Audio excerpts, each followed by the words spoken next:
over communicating. I always have this motto that too much overkill is never enough. So it's not good enough to be the only airline flying in the market. You want to have the newest plane. You want to have the best, the cleanest plane. You want to have the happiest people on board. You want to have Wi-Fi. You want to just layer on. You want to have first class. So same thing with your people. You just want to be able to over communicate, be it because people just don't read emails anymore. Yeah, I'd love to blast out an email to the group and think everyone read it. Doesn't happen. So that's why today we had a couple hundred team members on the phone, and I'll track that recording that we have, and it will be listened to 600 times. Then our pilots, we have 160 pilots on, and I'll track that, and it'll be listened to 400 times. So I can get a gist of what percentage of people we're touching on a weekly basis, as opposed to just firing something to their inbox, which they may not read anyways. Welcome to another episode of Think Like an Owner. On this podcast, I interview the most ambitious CEOs who I can find who are building transformative companies. And our guest today, David Neeleman, is perhaps the most ambitious CEO we've had on the podcast. For those who aren't in the aviation world, David is, I think, one of the greatest aviation entrepreneurs of all time. He's founded 5 different airlines, starting with Morris Air that he sold to Southwest Airlines. Then he founded WestJet up in Canada, or was a co-founder there, started JetBlue and then Azul in Brazil, and now Breeze Airways up in the US again. And given my work at Airframe Group focused on aviation service companies and partnering with those owners, I wanted to understand someone at David's caliber in the aviation world, what are some core principles that he uses in founding airlines and building teams and the nuances of customer service in lots of different markets. Every airline he started had, a different set of market participants and competitors and lots of different dynamics, different countries. Those 5 airlines were across 3 different countries, US, Canada, and Brazil. And so there's a ton of wisdom to draw from this episode. And in particular, even though every market and every airline has been very different from the last, there's still a consistent theme of hire good people and offer great customer service. That's been true of every airline that he's been a part of, and a core principle of his, clearly. And he emphasizes that in the episode. I was asking for different pieces of advice he might offer similarly ambitious CEOs to go and build huge companies. And that was a consistent concept that he emphasized was hire good people and treat customers well. And there's just a ton to learn from this episode, including a pretty wild story at the very end of a very poor flight experience he had a couple of years ago. So please enjoy this fantastic episode with David Neeleman. I got to record this in his office in Salt Lake City after a fun tour, and it was just really fun to be around a company that he's been building, especially as a aviation geek myself who read a bunch of books about him as a kid and followed JetBlue and Azul from afar. So this was a very special episode for me, and I'm excited that you get to listen to it. Please enjoy the episode. I'm excited to have you on the podcast. So as a kid, I read books about JetBlue and some of the work you did there. So I'd followed the airlines you started, and all of them involving blue of some kind. Seems like it. I assume that's your favorite color? Well, I actually went to the University of Utah and we're red, and our big rivals were BYU and they were blue. So it was kind of gives me a lot of trouble with that. But I think blue is just kind of more of a aviation color. Yeah. Seems like it's blue sky, and so we started with JetBlue, and then Azul in Brazil is blue, obviously the same in Portuguese, and then we couldn't name anything blue up here because of JetBlue, so we just painted the plane blue. Made it pretty easy. Yeah, blue sets your mind at ease as well. It's kind of a calming color. It's kind of soothing. Yeah, it's good. Yeah. Matches, like I said, the sky. So it's great. Yeah. You had the first profitable quarter, Q4. We did. Congratulations. We did. When you start your business, your costs are really high because you've got a lot of overhead and you're spreading it out over just a little bit of flying. And then you also are basically launching new markets, and nobody knows who you are. And so you've got promotional fares to get Betty on board, and your load factors are lower. But as you start to mature, then your revenue starts going up, your planes start getting fuller, Your costs start coming down because you get economies of scale of adding more and more airplanes over a set overhead. And then when those two lines cross, you make money. It seems kind of easy. Yeah. It's easy to explain, harder to do, and most airlines fail. But I've been lucky and blessed and had great people with me that have always been successful. Are there any principles you follow to get to profitability quicker than you might be able to? Well, the best thing is to surprise and delight your guests. You call them customers or guests or whatever airline I'm at, but it's all about when people fly on you.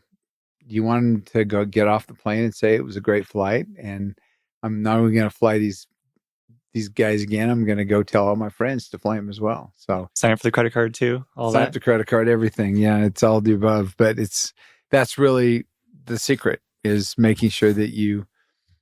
But it actually starts with your team members and or your crew members, like we call them at JetBlue, or your triple lunchies, as we call them at Azul. You just have to have great people and people who love their job, they're part of a cause as opposed to just a job. And you try and involve them. Earlier today, I had to have kind of a bi-monthly call with all of our team members. I have weekly calls with our pilots, bi-weekly calls with our tech ops guys. So, you just have to kind of get them in the huddle and make them feel a part of something that's kind of bigger than us, each of us individually. Yeah, the humanity back to air travel has been a consistent theme across each airline. That's where we started at JetBlue, but you just want to make people feel. Yesterday, JetBlue turned 25. I saw that, yeah. Yeah, and so somebody sent me a picture of me with a profit sharing check, and it was $16 or $17 million after year 2 at JetBlue, and that was what big huge check we were giving back to our crew members. And so, use that as showing people it's possible that we can build something here. We'll do about $1 billion in revenue this year. A little bit slower growth than what we had at JetBlue, but the market's different. We had COVID to deal with. But letting people know to create something from 0 to $1 billion in 4 years is really quite an accomplishment for all of our team members. Do you think it was just COVID that led to the slower profitability start, or is it something more to it than that? Well, I think there's a few things. COVID is principal issue, and it was really the resources of the FAA to be able to kind of support us because they were challenged. They were working from home and all those things. But I think that the airlines have gotten better. The competition we had at JetBlue 25 years ago does not resemble what we have today. In fact, the airlines today, like Delta and United, look a lot more like JetBlue than they did back in those days. They've got TVs in every seat. They have Wi-Fi. They have leather seats. They have extra legroom. Those are all things that were hallmark of JetBlue back 25 years ago. And they didn't have that. Now they do. So they took pages out of JetBlue's book. They did their own things that were very good. Their credit card is a huge driver of their profitability. So, it's a much different market than it was 25 years ago. Yeah. On the people side, talking about how important your team is, do you feel like the expectation service-wise that a customer has today versus 25 years ago, how do you feel like that's evolved? You talk about the TVs in the back of the seats. Breeze doesn't have those, but that's also, I assume, because everyone's bringing their iPads or phones anyway, so you don't need to provide the extra screen for them and all the weight that goes with that. And it's down on one flight and people get frustrated, so might as well not have it at all. But how do you feel like tastes and maybe expectations? Well, you've got headsets you have to worry about getting on the airplane, and yeah, I found myself, and I have ADHD, and it's well publicized, but I found myself not watching TV when I was on a flight anymore, because if I had high stream, I could go on X, I could do all the stuff that I would do, and I just don't watch TV that much. But when I was back in 25 years ago, when we started the airline in 2000, and you get on an airplane and you could watch a game or you could watch something that was really cool, but it's changed. And I think TVs are kind of yesterday's news, and I think high streaming video and being able to download your favorite Netflix and have an iPad, people would just rather do that than watch necessarily what's on TV. I think the numbers all show that. But Yeah, I think the biggest thing that's changed is technology. Technology has made air travel much different than it was back then. Where we're sitting here, there's a building on their side of that parking lot where I started JetBlue. But before I started JetBlue, I started a computer reservation system company called Navitaire today. But when I started, it was Open Skies.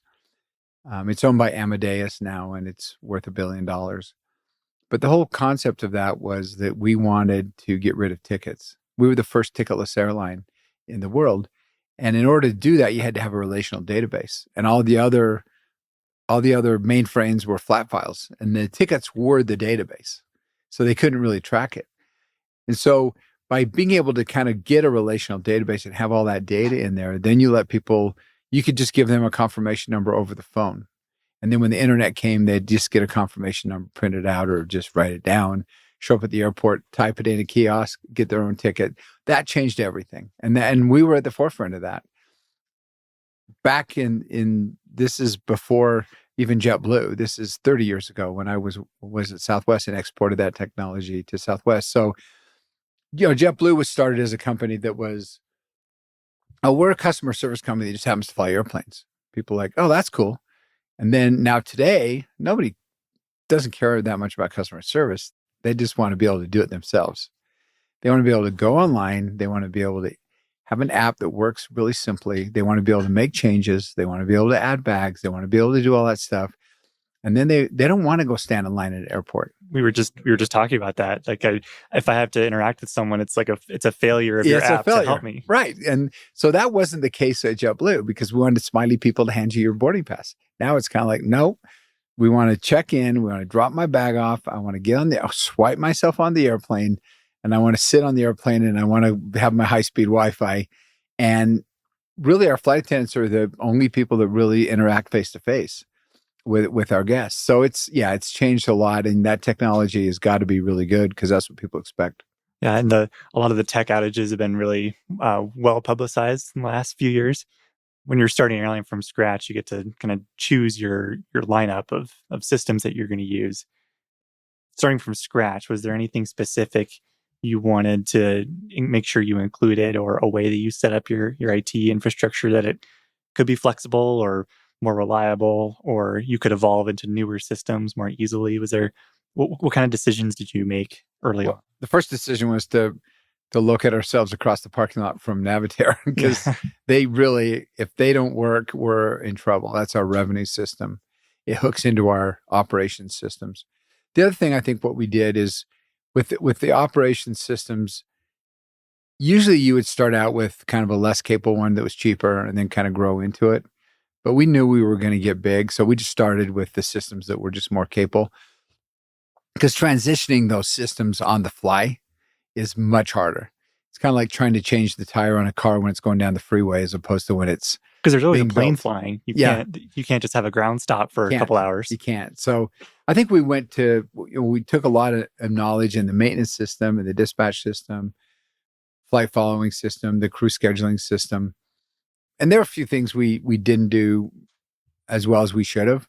And now we're having to switch a couple of those out. But I think having all those years of experience was really helpful in starting with the right systems with a clean white piece of paper that we could start. The other thing we did that was really unusual, and people are starting to mimic it now, is that we decided it was better if you could text us or you could Facebook message us or you could get a hold of us and would respond to you in say less than 2 minutes if it was a critical thing, or less than 10 minutes on average. You would rather do that than be on terminal hold on a phone.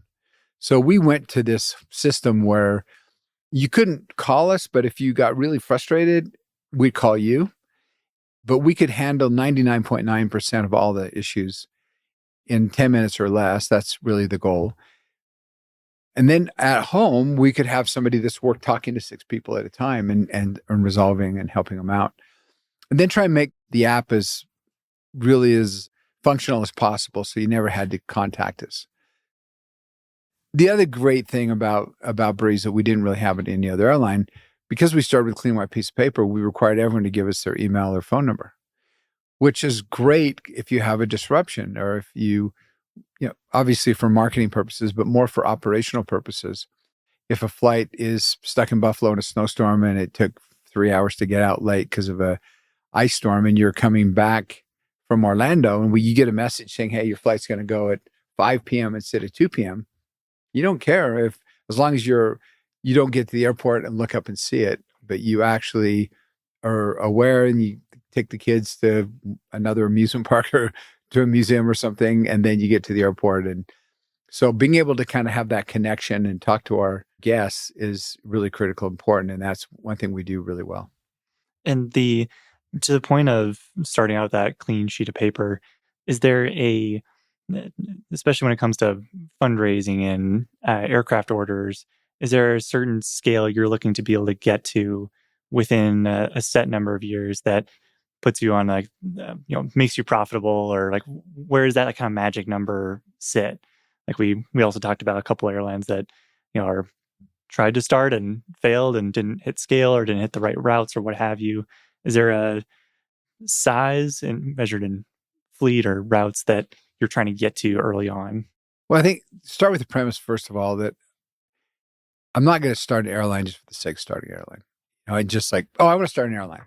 No, what's the opportunity? You have to start with what is your reason for being? What's your raison d'etre? What niche are you filling? And this niche is smaller than it was 25 years ago when I started JetBlue. And the niche that we decided that was really going to work in the United States, the trends that we saw, there was 125 cities that had lost more than 25% of their air service over the last 10 years, even before COVID. And then COVID made the situation worse because pilot salaries at the regionals doubled. And it was uneconomical for people to fly to certain cities. And so we decided that we would found an airline that would be primarily flying in cities that didn't have nonstop service between cities. So today we have almost 250 routes. 86% of those routes have no nonstop competition. So it's okay. What kind of airplane fits to that? Is there such a thing as an airplane that would fit into that model? Regional jets, no. 50 seats, 70 seats. Those are fake airplanes because they were scope planes. They were forced to be that small. They're very inefficient. Okay, how about go to the other end of the continuum? Let's go to a 321, Airbus A321, 240 seats. That's Spirit and Frontier territory. And they thought if they just put more and more seats in an airplane and charge less and less and less, they could stimulate enough traffic and it wouldn't matter. In these cities that I'm talking about, the reason they lost air service is there wasn't as much demand. So we kind of went down the continuum and then we found the sweet spot. The sweet spot of 137 seats, 12 first class seats, 45 extra legroom seats, and then some seats that you could sell for basic economy, similar to what's going on with the big guys, except for the differences where they primarily went in and out of their hubs and connected you. We could fly over those hubs, and because we are just more efficient, we could go nonstop. So the Airbus A220 was a perfect airplane. And I just said, if I can't get the plane for this much money, and one of the things that kill you on buying a large quantity of airplanes is the escalation. So we said, we need to cap the escalation, or we need to have it, at a reasonable price. And then the other thing that kills you is your PDP payments, your big cash you have to outlay to buy new airplanes. And so we negotiated all that stuff, and we hit the market just perfectly because that was a plane that was looking for a big customer. And Delta had purchased it. We actually purchased ours before JetBlue did. And they started looking at it because we were looking at it. So it was a perfect airplane for what we wanted to start. We didn't go out and say, I'm going to just go buy a bunch of airplanes and start flying everywhere. We're going to find what the need is, find an airplane that fits it, work on a business model and see if you can actually make money doing it, and kind of mimic a lot of what Allegiant's doing, but doing it on a kind of a smaller city scale, and just doing it better by offering first class, for example, they don't have first class. They just barely are putting extra legroom seats on their airplanes. They don't have Wi-Fi on their airplanes where we can say, oh, you want to pay a $49 fare? Great. You're just going home to see your girlfriend for the weekend. You want a backpack? Put it in the seat. You're good to go. But if you're going to Orlando, you're taking the kids, you want to have free Wi-Fi, you want to have a couple of extra inches of leg room, You want to check your old bags. You want to bring on carry-on bags. Give us $150. Okay, that sounds great. Well, how about if you're going on a honeymoon or a baby moon or whatever, why don't you give us another $150, give us another $100 and we'll put you in first class. People are like, wow, that's awesome. So we have something for everybody. And it's really, some of it was luck, some of it was experience and skill to be able to kind of get where we are today. And it's really working great. Yeah, because JetBlue was all coach from the get-go, and only after you left didn't have or added first class. It's a fairly recent development for them, but you started with first class. So I'm curious how your philosophy on different classes and having, instead of every customer getting the same experience, there's now varying experiences. 25 years ago, I was a egalitarian. Everybody gets the same thing. Everybody gets to be treated awesome. And that was like, okay, that worked really great for a lot of years. But people started segmenting and started saying, look, do you want some extra legroom? I can make some extra money. And it's all just math. Like our first class seats take up 50% more space than our regular coach seats do. So I got to charge 50% more. If I can charge 60% more or 70% more, I make money. If I charge less than 50, then it's better to have all coach seats in there. So, it was just a math equation that drove you to start segmenting. Now I can give 2 more inches of legroom, and if I can cost me $20 more for that seat. If I can charge $30 more, then I'm ahead, and people like me more. I think it's been interesting with Southwest Airlines because I worked at Southwest for 6 months before I left and went up to WestJet and started help found WestJet, and then I went to did JetBlue. So Southwest, I call them the In-N-Out burger of aviation, right? They're like, okay, if it works good, don't change it, don't do anything. Make that same burger every day. Limited menu. This is what you get. And one of the most kind of interesting things is because their costs started going up, they started charging more, and every seat they had the getaway fares and they had a little bit of priority boarding. But they kept saying to you, you get free bags on us. You're like, I don't want free bags. I want to have my backpack. I want a cheaper fare. Nope, you get free bags. Like, I don't want to have free bags. So people just started selecting away from them because they had those options on the other airlines. And then Southwest profits started going down and down and down. And then they also said, look, we do open seating. You get on. I don't like that open seating anymore. We don't care. We've been doing it for 45 or 50 years. We've made a ton of money. We're In-N-Out burger. You cannot have a fish sandwich here. You cannot have a deep fried chicken sandwich. You have to eat a hamburger. And, when I was there 30 years ago, I kept thinking, there's these 2 axioms in business. One of them is, if you find something that works, just stick with it. Don't diversify. Don't diversify. Just stick with it. Be perfect. Be the In-N-Out burger. The other one says, business is a changing, dynamic world. If you stick and do the same thing, you're going to get slaughtered. And they both are axioms, and they both can be true in certain circumstances. But in Southwest case, people decided they didn't like to run on shove each other for a seat and have that open seating. They didn't want to have to pay for a bag. They wanted the menu of items. Some people decided they wanted first class seats. Some people wanted extra legroom seats. And some people could have cared less about extra legroom seats. They just want a cheapest fare that you can get. I want a Spirit and Frontier fare. And United and Delta, to their credit, said, okay, I'm going to go to a 321. I'm not going to have 240 seats on it. I'm going to have 185 seats on it, but I'm going to have my first class section, 24 seats. I'm going to have my extra legroom section. And you want a Spirit fare? It's in the back. It's there. We're not going to give you a seat assignment till you get to the airport. We're going to charge you for your bags, but we can do this, and we can do it for you 10 times a day, or Spirit can do it once a day, and no one's going to fly you if you can fly us. So they adapted to that. So adapting and doing different things and listening to what your customer says is really critically important. It seems like a lot of the advantage, at least you have right now, is as structural, using the A220. Delta and JetBlue both use the A220, but they use it in very different ways. Delta's more hub and spoke. What are some ways you can kind of double down on that advantage? I didn't see any other airlines with big A220 orders that would try to compete on similar routes, doing a similar model. But Avilo has done something with the 700 or the 37. Yeah, they have 737, 700s and 800s, Yeah. and they get the used market. They go for the used market. They pack the seats in, but they have less flexibility because their trip costs are higher. Their ownership cost is less, but they don't have the luxury of having first class and segmenting the market nearly as much as we can.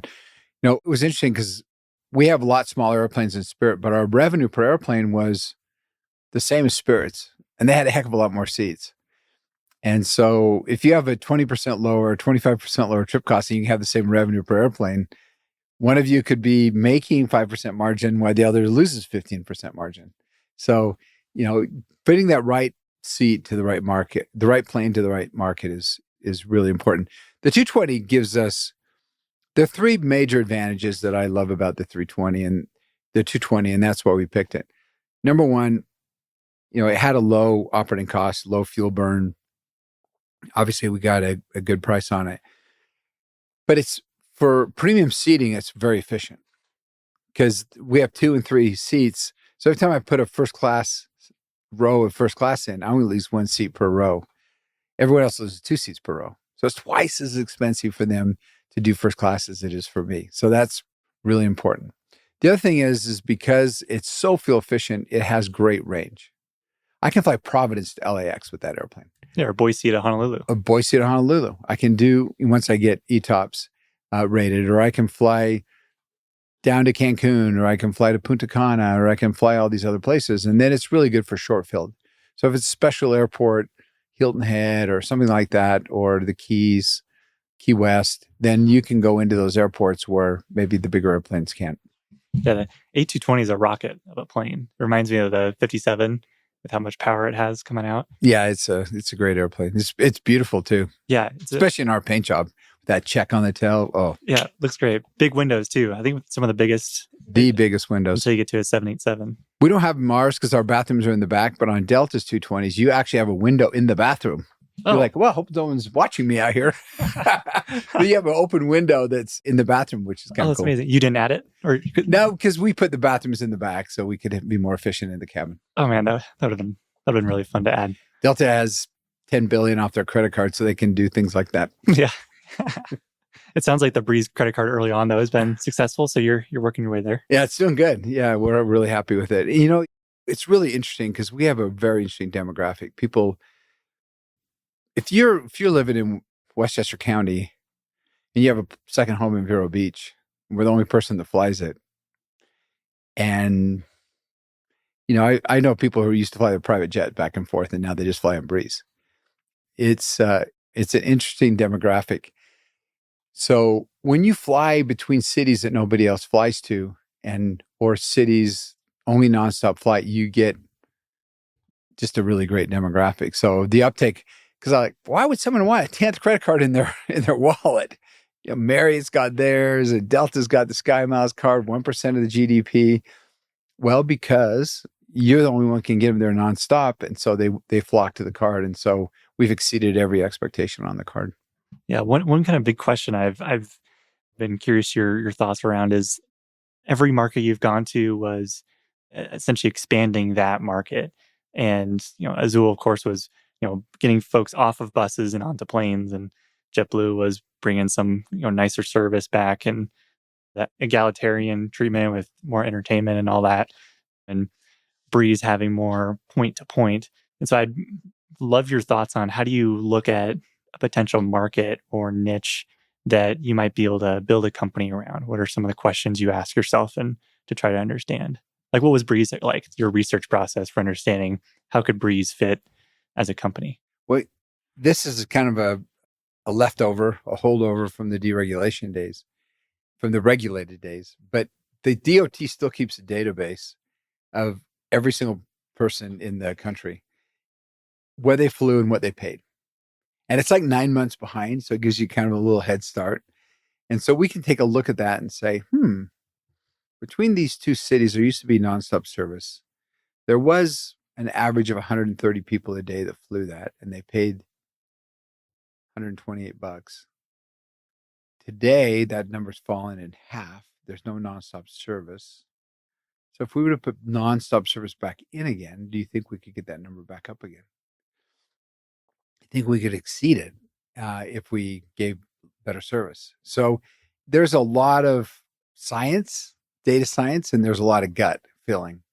And there's certain cities just have community of interest. And we fly between Provo and Orange County twice a day. And we could probably do it 5 times a day if we could have the slots in Orange County.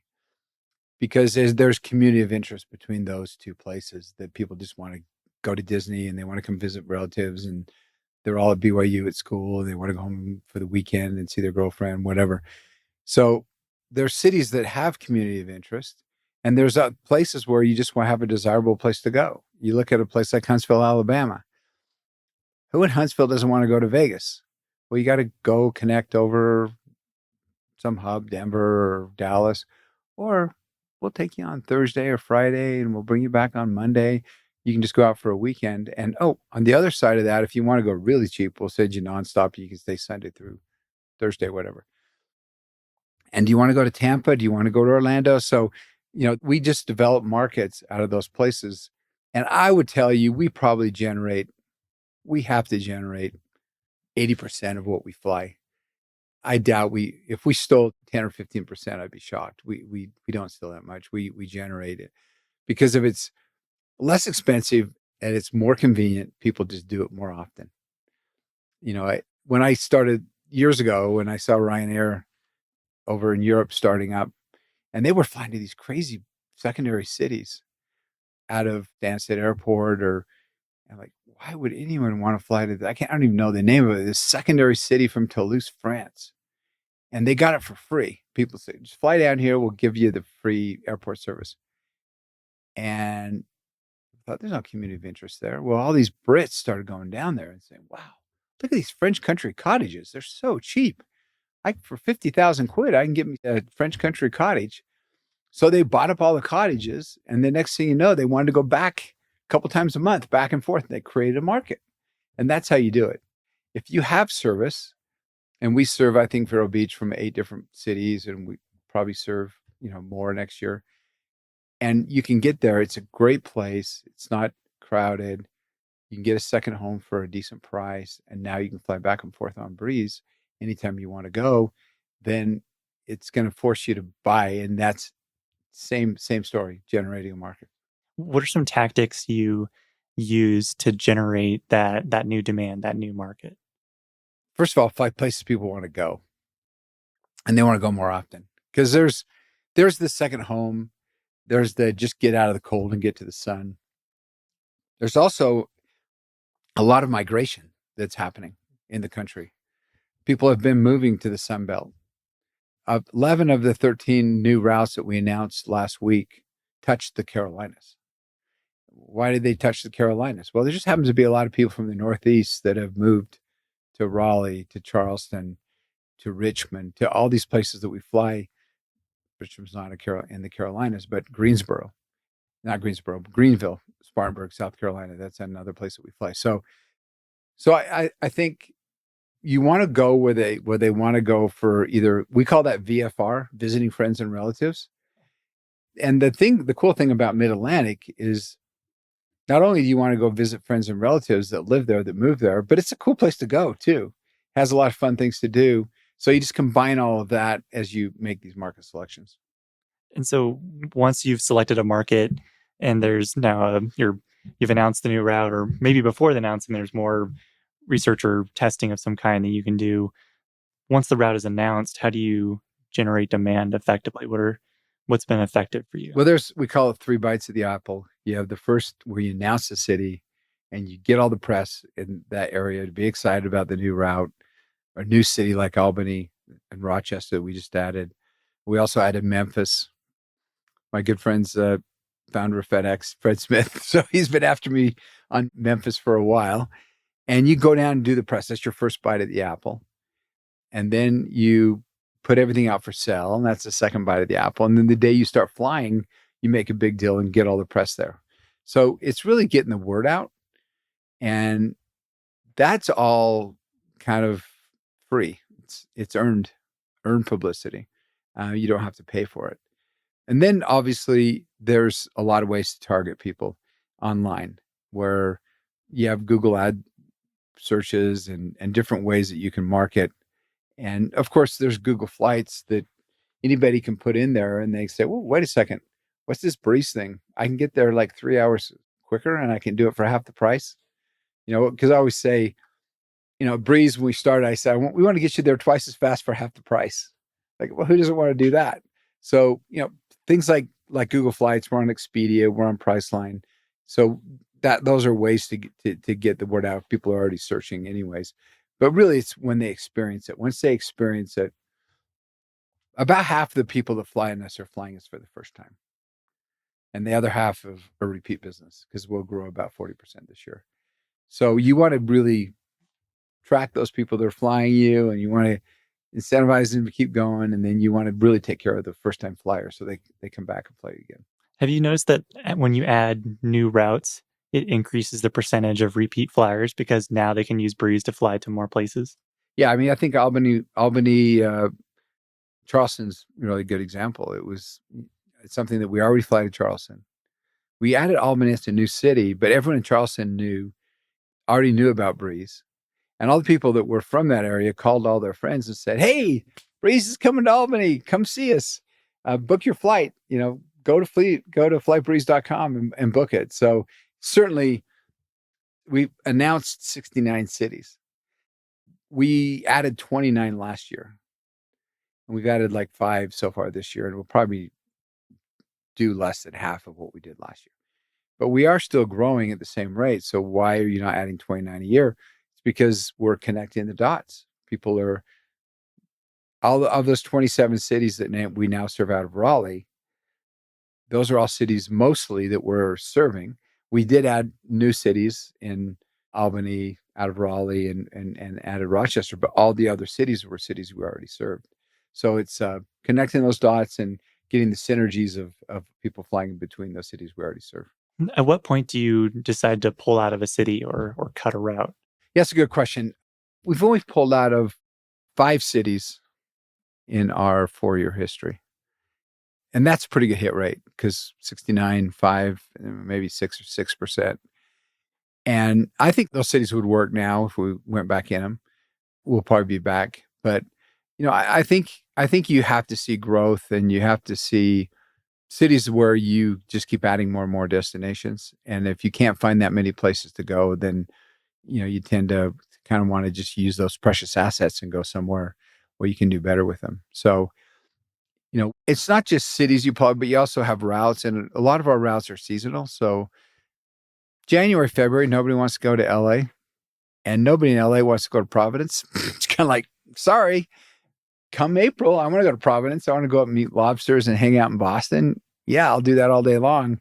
But I don't really want to do that in January. So in January, the people in Providence are like, I don't want to go to LAX, but can you send me down to Orlando? Can you send me down to Vero Beach? Can I go to Sarasota?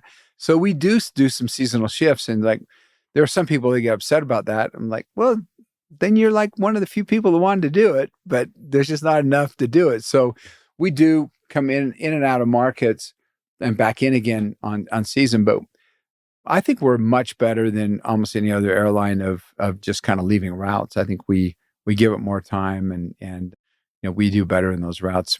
I think probably 15% of our total routes that we've maybe gone out of, and some airlines are as high as 40, 50%. So we usually stick with it. On the team side, you've been a part of companies that grew really quickly, and getting to $1 billion in revenue in 4 years is, that's a lot of growth, starting from zero. What have you learned about leading fast growing companies? And maybe as a thought experiment, like if I followed you around for a week while you were at each airline, what would I notice today about how you run a company versus at JetBlue, Azul, or WestJet, or Morris? Yeah, I think the thing that's really changed obviously the workers have changed. The people that work for you are maybe a little more sensitive, a little bit more, I won't use the word snowflake, but you have to make sure that you really communicate well, and you treat them well, and you are really positive with them, correcting where you need to, but it's more, yeah, you have to make sure that you're taking care of them. And one of the great mediums we have is, especially for a company like us, where we're based in Salt Lake City, but most of our operations are out east. We use Teams a lot. I have a weekly call with our pilots. We have a weekly call with our flight attendants. We have a twice a week call with our tech ops guys. We had a call today with our team members who do it every other week. If you add up all those numbers of all those people that are on those calls or listen to those calls, we hit over half of our workforce every single week, where we're getting them in the huddle, telling them how we're doing, talking a little bit about the industry, keep giving them, kind of a pep talk on what we can do better, what we're doing great on, and what we can do better on. So, I think that medium is, I spend more time on Teams talking to people than I do. When I was at JetBlue, it was great because my headquarters was 4 miles from the airport. I'd go over there a couple times a week. I'd get in the belly of the airplane. I'd throw bags. I'd play hoops out with the guys on the ramp. I could sit at a gate and pull tickets or go on board and clean airplanes. I could do all that, and that was fun. But today we're just so dispersed. It doesn't make any sense for me to fly across the country, hang out. And because a lot of those people that are working on the ramp don't even work for Breeze. They're contractors. We're trying to get more above the wing, we call it, at the gates, but a lot of those people aren't working for us. We have a lot of management that kind of looks over them, but it's a different game altogether. And so you have to use technology, and you have to communicate with the people via Teams and communication, internal communication. It's a much different ballgame than just going out and playing hoops with people like we used to do when I started JetBlue. Yeah, we had Ann Rhodes on the podcast, and she talked about a weekly Sunday email you would write to the company and reference a story of how some employee went above and beyond for a customer, and talking about the weekly calls as well. Like, what are some other recurring communications that you try to do with the team? Like, if I, as a communicator, and everyone talks about, like, you can't over communicate. And not something that's really seems possible as a CEO. But what does your style and cadence look like? We have certain rules that you don't violate. Number one, if you announce a new city or a new route, you tell your people before you tell the media, so they get it first from you. So they trust that the information is coming directly from you. And then it's just over communicating. I always have this motto that too much overkill is never enough. So it's not good enough to be the only airline flying in the market. You want to have the newest plane. You want to have the cleanest plane. You want to have the happiest people on board. You want to have Wi-Fi. You want to just layer on. You want to have first class. So same thing with your people. You just want to be able to over communicate, be it because people just don't read emails anymore. Yeah, I'd love to blast out an email to the group and think that everyone read it. Doesn't happen. So that's why today we had a couple hundred team members on the phone, and I'll track that recording that we have, and it will be listened to 600 times. Then our pilots, we have 160 pilots on, and I'll track that, and it'll be listened to 400 times. So I can get a gist of what percentage of people we're touching on a weekly basis, as opposed to just firing something to their inbox, which they may not read anyways. Yeah, that's fair. And thinking about communications and some of your comments around Southwest, did you see the Better Southwest podcast that Elliot tried for a week or so, interviewing the different potential board members, and then it just disappeared? I think once they got the guys they wanted elected to the board, it got deleted, taken off. I couldn't find it on iTunes or Spotify anymore. As a podcaster, I was pretty curious. That was part of the deal, right? Because Southwest gave them 5 board seats. And they said, as part of this deal, you need to delete all your stuff because we don't want you criticizing us if you're going to be on our board. You're on our side now. I figured that was the case. I was like, oh, something happened here, because it was really well done too. They clearly put a lot of effort into producing all that. Elliot has plenty of money to do that. So, do you think they're heading in the right direction now with red eye, more cross country assigned seats? Certainly an improvement. It's really hard to move that ship quickly. And so, there's still some things. They're still saying free bags and don't have a basic economy section. And so I think they'll get there, but kind of one step at a time. They've been around a long time. And so I know some members of the board, Rakesh, who's the chairman, who invested 250 million of his own money. Well, it was 100 million of his own money in the company. He's a really smart guy, so he'll get him there. Why do you think it seems like a couple airlines are struggling, or at least having to, reinvent themselves? Spirit and Frontier, the kind of merger discussions there being a prime example.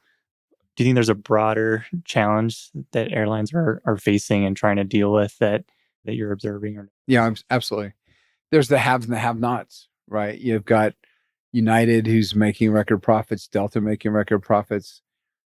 Americans lagging their market cap's a third of what United's is, but they've got more debt, and so they're lagging, but they're still doing okay. Alaska's got tons of wins in their cell. They bought Hawaiian for a really good price, and when they bought Hawaiian, Southwest said, maybe we shouldn't be losing so much money flying to the islands. And that pullback has really helped Hawaiian rebound. So that's good for them. And then you've got Spirit and Frontier they're under all kinds of pressure. And I believe that they will merge. I just got a message that Frontier just called off the merger talks. They were talking, AK called it off again. But, I think it's just because Spirit's drawing a line and they're drawing a line, and there's a lot of egos there. So, but I think they'll eventually get together, even though they called off the merger talks. JetBlue is got to kind of get back to its roots, and doing what they do great. They do have a great product, and they have some great real estate in New York and in Boston. I think the big question is, will Spirit and Frontier merge? What happens to JetBlue? Can JetBlue stay independent? I hope so, as the founder. But a lot of people are looking at saying, there's some good stuff there, be it from the big guys or from the other guys, maybe Southwest, Alaska, whatever that may look at JetBlue as a target at some time in the future, especially if JetBlue stock price stays low. So they got to figure out how to right the ship and get the stock price up so it becomes a tougher pill for people to swallow. do you think it would make sense for someone like Alaska to buy JetBlue to have East Coast presence, and now JetBlue has West Coast? I think on paper it does, but easier said than done. They had a hard time just buying Virgin America and integrating all that. They spent a lot of money for it, and that was in their backyard.